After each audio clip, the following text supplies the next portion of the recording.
Coach, you got a lot of new faces in the DB room. Just, I guess, tell us about how some of the new guys are fitting in with you. So we got a few new guys. One, Jaheim Singletary, has been really impressive these first 4 days. Getting the defense down, he's flying around, communicate. He fit in with the rest of the guys. Same with Keon Stewart, another new guy that we have. Just getting him acclimated, and he's doing a good job. Impressive player, both of those guys new.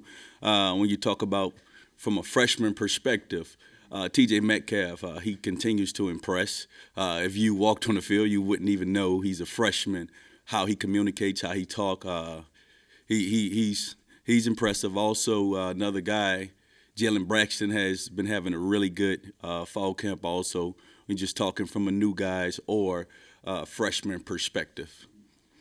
Singletary specifically, he was a really big-time recruit when he first went to Georgia and stuff. Just looking at him, he might be your tallest defensive back. Looks like he could be the quickest feet too. I mean, just what kind of talent is he, and what does he have to do to, I guess, get on the field for you?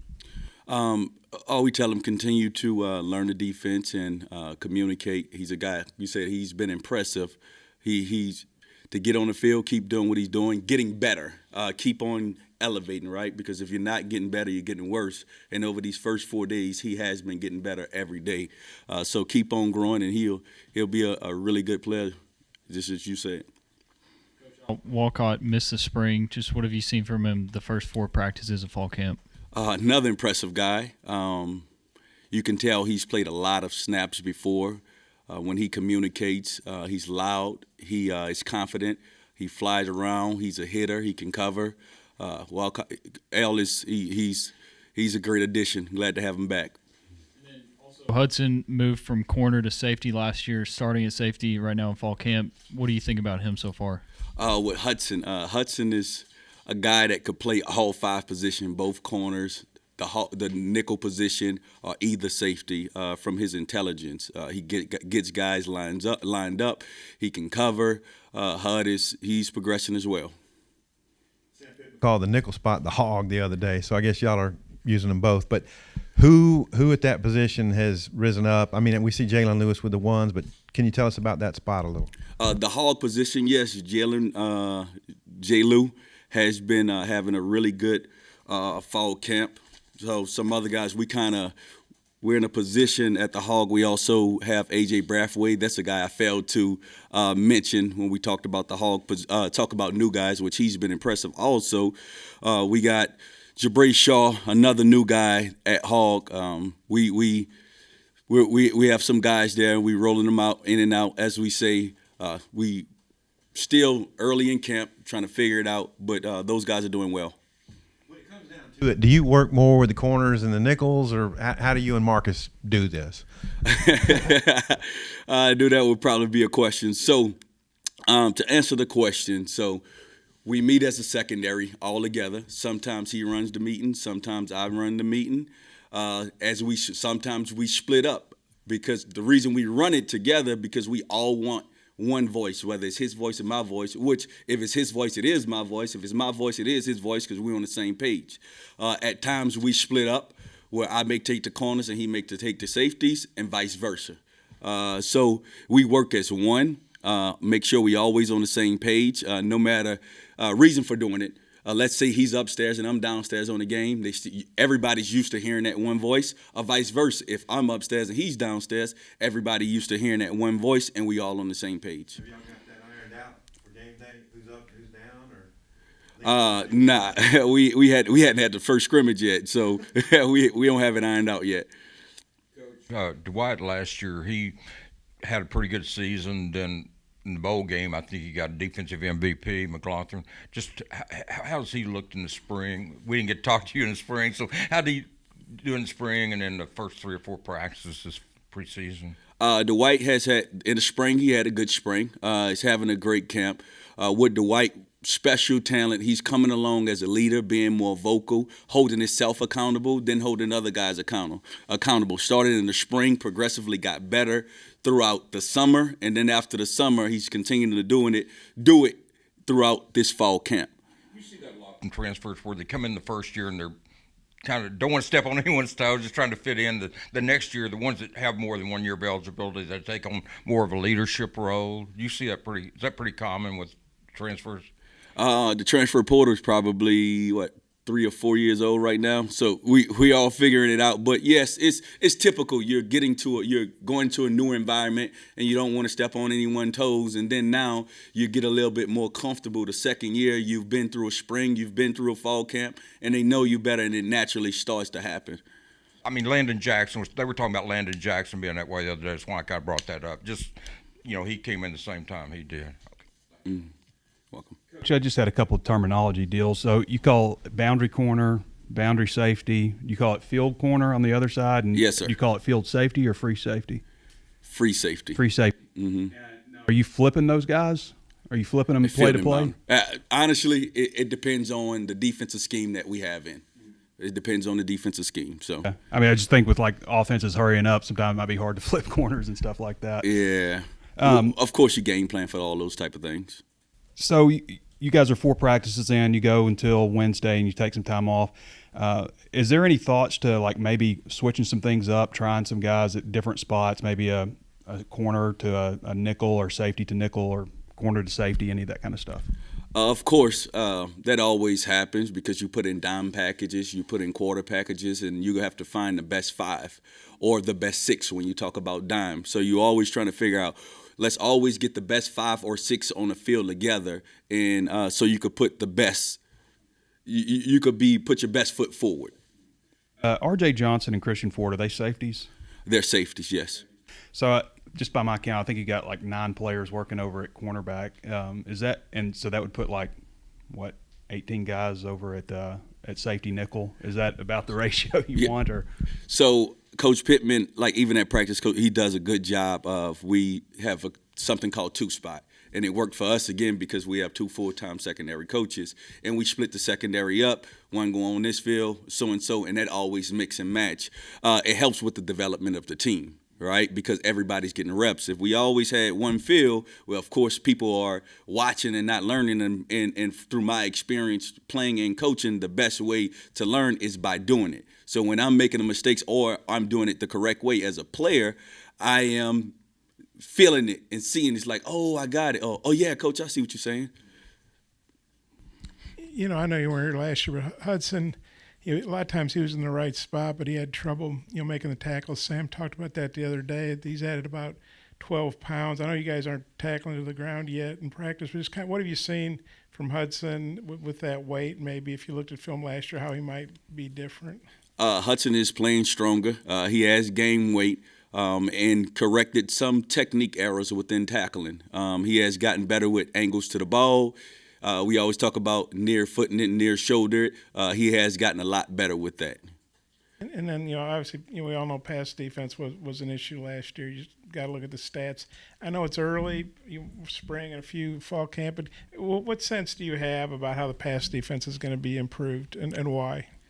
One way we plan to improve it is within the camaraderie and making we meet all together, because one issue that you see around the country, not specifically last year here, but around the country, period, if you have issues within a pass game, busted coverages, is because of communication. All right, and that's the reason we do the things that we do, myself and Coach Woodson, having guys together and they're hearing both voices. So now communication is not an issue. Pursuit to the ball is not an issue. That's 2 ways, communication not busting. One way, communication not busting coverages and getting to the ball. Arkansas has gone to 4 down linemen. Obviously, do you like that better as a secondary coach?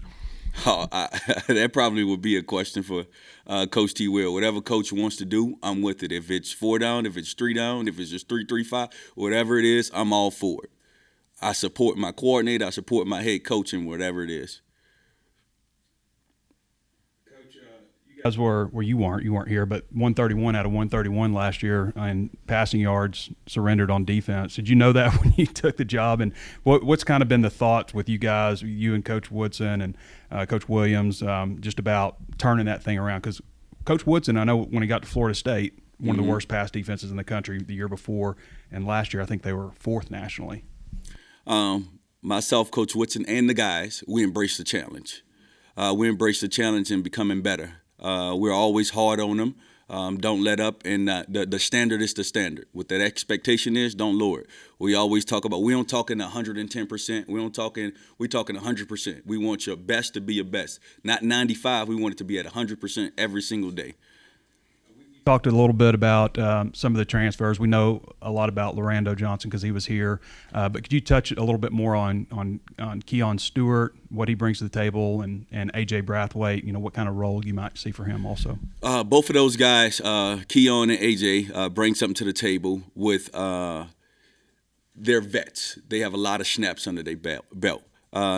Keon played as a true freshman, started as a true freshman at TCU. AJ started the last school he was at.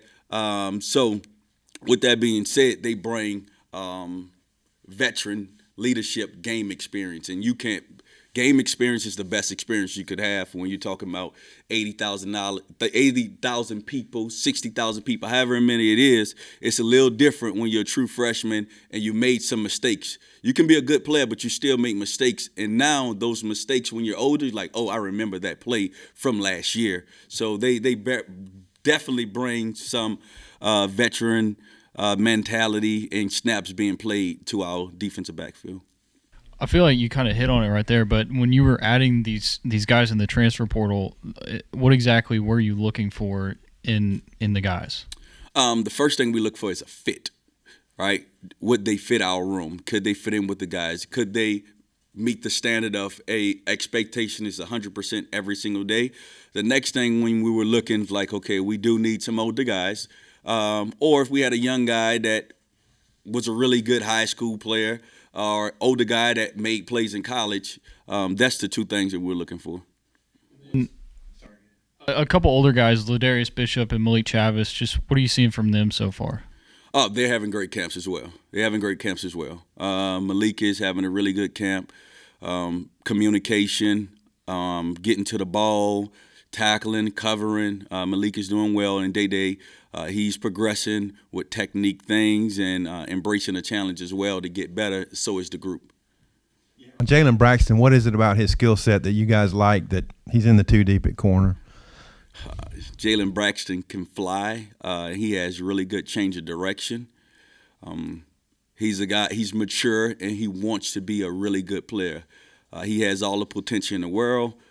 He has a shot to be a good player in this conference, a really good player in this conference. So with us, Sam Pittman has floated the idea a couple of times about if you feel like you're good enough at corner, that maybe one of those guys can go over and help at hog/nickel. And he's brought up Snacks' name.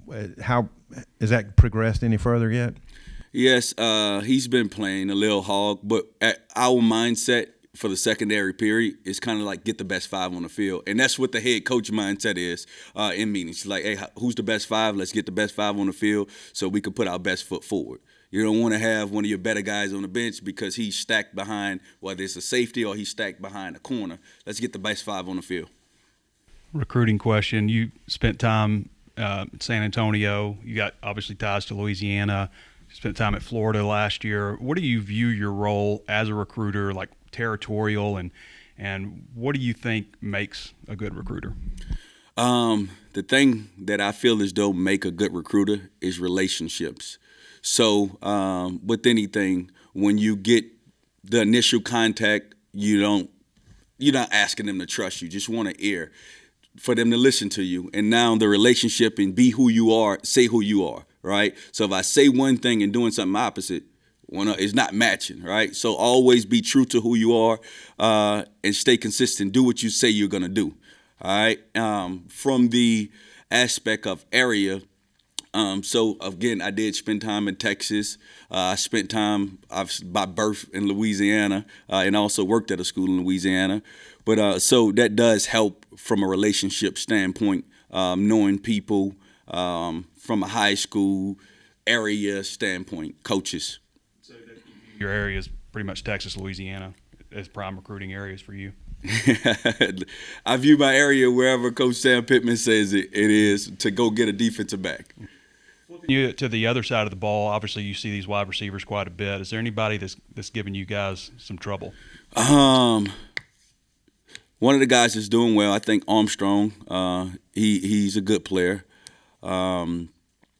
Jay Wilson, I always call him my little cousin. Same last name. He's doing well. We got a pretty good group of receivers. I don't think a specific guy, but I know the group is doing well. What are the differences or improvements that you've seen in Nudi's play from spring until now, and then what did you see in his off-season work? I think Nudie is straining more, getting to the ball.